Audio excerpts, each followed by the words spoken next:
back to my channel. I'm so happy y'all are here. If you are new here, please subscribe. My name is Cece. I share a lot of things when it comes to being a mom, fashion, beauty, tips, but today we are going to talk about the toddler bed, and I'm going to document my process, and I feel like what I'm going through and not a lot of people talk about, at least what I can figure out. Let me catch y'all up. So here we go. But it's been several days on reverting Grady back to the crib. And I'm gonna touch on some things that I have kind of run into being a toddler mom with sleep issues. So a little bit of a backstory. When Grady was first born, I took the taking care as a newborn class like day 2 home from the hospital because I was like, I cannot do this. Grady was kind of a middle of the road sleeper. He wasn't the baby that you had to wake up to feed, like he would wake us up, and I just needed the tools and resources and information to know more about sleep. So if you're watching this, you have a smaller child taking care, has some of the best sleeping classes. I really think that her classes provided a lot of like the foundational of sleep for Grady and set him up for success. And it set up us for success because we knew nothing about infant sleep as new parents, obviously.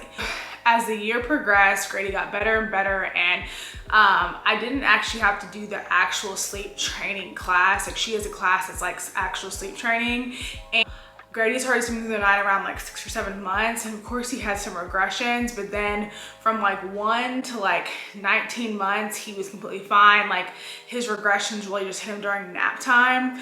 But we had a lot of changes this year.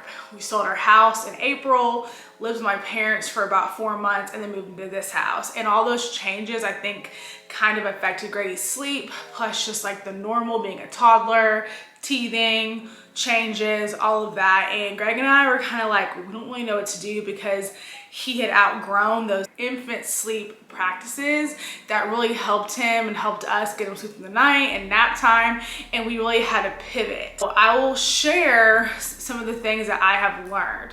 Selfishly, I had put Grady into the toddler rail right before his 2nd year birthday, and I had read some things and talked to some of my mom friends, and some of them did it at 18 months, some of them did it at 3 years, but then Grady didn't really respond well to it.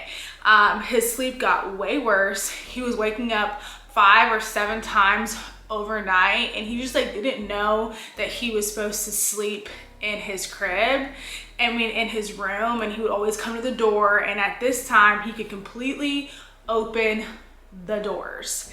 And so then we put a gate at his doorway, and that's how we kept him in the room, and it just wasn't working. And before we put him in the toddler rail, he was also fighting his naps like no other. Like, he really hadn't taken a good nap like consistently, and since we was in our old house. Like, my parents' house, he didn't really sleep well. He woke up so early at their house. It was just, you know, it's a lot on a kid, like I said previously. And so he was already fighting naps. And so I was nervous going through the toddler rail, but selfishly, I just like didn't want to go through these like things being like super pregnant or with a newborn. But then the more research, and a really good resource for me was the Big Little Feelings account. And I actually bought their toddler like behavioral class, and there were some sleep tips in there. And after reading and watching their tips, and they also have a sleep train. I think they have a sleep class and a potty train class separately, but this class kind of encompasses like a lot of different pain points when it comes to toddlerhood, like meltdown, just like how to kind of navigate through it. So I really highly suggest that class. It really helped me. I bought it when Grady was 18 months, but I really couldn't apply a lot to it until now. But I will say a lot of their practices are for older toddlers. At least that's my opinion after watching it. And my mom watched all the videos and she agreed with me. But anyway, there was this one video. I'm not going to obviously say like the whole tea on them because you need to go and support them.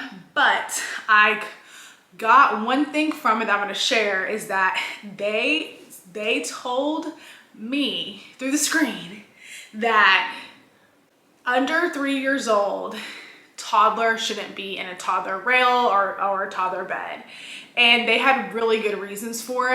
And I listened, and I was like talking to Greg about it. And I was like, I think we should put Grady back in the crib, because I don't think he's old enough to understand like what's going on. And like, if you're watching this, your kid might be totally fine.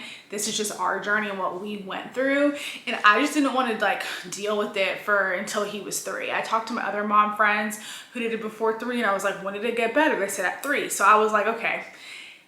So they said basically like, say a lot of the reason why people do this is they have a second kid and they want to put their kid, they want the crib to go to the baby. That happens a lot. They talked about it in the video, and they said, trust me, just get them a cheap crib like the new baby. And that really spoke to me, because I was like, okay, I could easily do that. But then they were like, you want to give 12 weeks before the transition and after, before adding a toddler bed. So for example, if you are having a baby or you're moving or something like pivotal is happening in your life, you want to wait 12 weeks like after that transition has happened, and then start the toddler bed, and then give them another 12 weeks to get adjusted. And that also helped me make this decision as well. I spoke to Taking Care of. I have a contact over there because I've worked with her previously, and I kind of told her like what was going on, and she was like, put him back in the crib. So after talking to her directly and talking to them, and she was like, this happens all the time, because I felt so guilty, y'all. I felt so guilty. I was like, I failed Grady. I made this decision being selfishly because I wanted him just to go ahead and be in a toddler bed. But he doesn't climb out of the crib. He had no signs of needing to be in a toddler bed besides me wanting him to be in a toddler bed. So now that it's been about 2 weeks since we put him back in the crib, and his sleep honestly has gotten better overnight. He might wake up once or maybe max twice a night, but he's teething, and so I think that has a lot to do with it. But before, he was waking up 5, 6, 7 times, and it was really hard to get him to go to bed, and he was just crying all the time. And this kind of pivoting to like what we've been doing and managing, like how to get him to be in his crib again, napping and all of that. So what we had to do is really talk to Grady and let him know like that we're still here, because there's times where we had to lay in the crib, like next to the crib or on the couch for hours before he would go to sleep, and it was like so draining. And I was like, I have to do something about this. So we started to like kind of prep him and change the way that we parented him for sleep, because it's very different than when it's like the practices for infant, because toddlers can kind of understand obviously way more than a baby can. So we kind of had to tell him, okay, it's time to go to bed, and just kind of walk him through the night and kind of change up his routine a little bit and have conversation with him. Okay, after we do this, we're gonna put on our pajamas and go to bed. Like that's how we kind of transitioned him. And now we've been practicing that, and now he goes to sleep again. We can walk out, he won't cry as much. He might cry here and there, but we leave the door cracked and say, hey, we're still here, we're still here. And it's slowly like what's the word, it's slowly, I cannot think of the word. We're slowly like getting away, I can't think of the word, but we're slowly getting away from like having to lay on the ground. Like we've made progress, because it was really hard for both of us. There was like weeks where only Greg could put him down. So now we both can put him to bed, and we just walk out. My mom put him to bed and she just walked out. And then for nap time, we did the same thing. He just like really didn't want to be alone. He had a lot of like separation anxiety. So we had to tell him, okay, it's time to lay down, and keep it really simple and not get too mushy and gushy and like hug and kiss him all the time. Cause I would be so sad, because it just was too much. Because before, when he was a baby, sometimes we would like let him cry a little bit, but that doesn't work anymore. So we had to like pivot and figure out solutions. And I feel like not a lot of people talk about like toddlerhood sleep, because it varies like from kid to kid. And it was really challenging for us. So now, as of today, he can go to bed basically by himself again, and he'll wake up, like he'll sleep through the night most nights now, versus when he was in the toddler rail, he wasn't sleeping through the night at all. Like probably within the first after the first week of him being in the toddler bed, he was not sleeping through the night anymore. And it was killing Greg and I. And we really had to have tough conversations about it. And just now I'm gonna wait until Grady's like, hey mama, I want a big boy bed. And I wanna just introduce it in a better way and not just throw it at him and like prep him, and he can go pick out his bedding with us, like just to be a little bit older. And like the tactics, like I said, and Big Little Feelings, I feel like are geared more to like 3 to 4 year olds, or like 2.5 to 4 year olds, like using a clock system, which I feel like Grady at this age just wouldn't really understand that yet. He's still learning his colors anyway, so until I know he knows his colors and everything, I might do the little green and red clock system. But yeah, that's basically like what we've been going through. And then now he's taking his naps again. Like my mom put him down to the same thing. Hey Grady, I'm here, it's time to lay down, it's time to lay down. And he lay down and finally like took a 2 to 3 hour nap, which if you've been following him on Instagram, like Grady has, like I said, hasn't been taking a nap at our house for like 6 months. School, he's fine. Here at our house, he was not fine. And maybe he's just getting more used to his room now. I don't really know, or he's just going through the 2-year regression. I think it was a handful of things while we were running into so many like obstacles, like it was 2-year regression.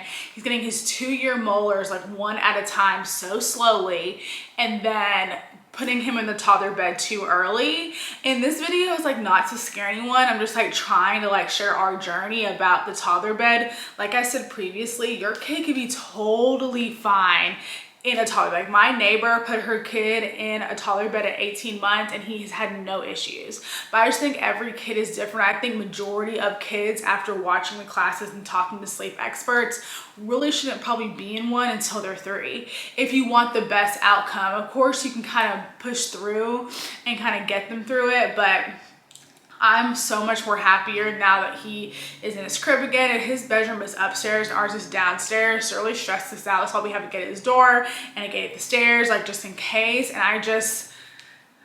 I'm waiting, and then whenever we have a second kid, I'm not gonna force it. And if we have to buy another crib, we'll buy another crib, or like just like watch the timing, because I just don't want to do too much with too little time.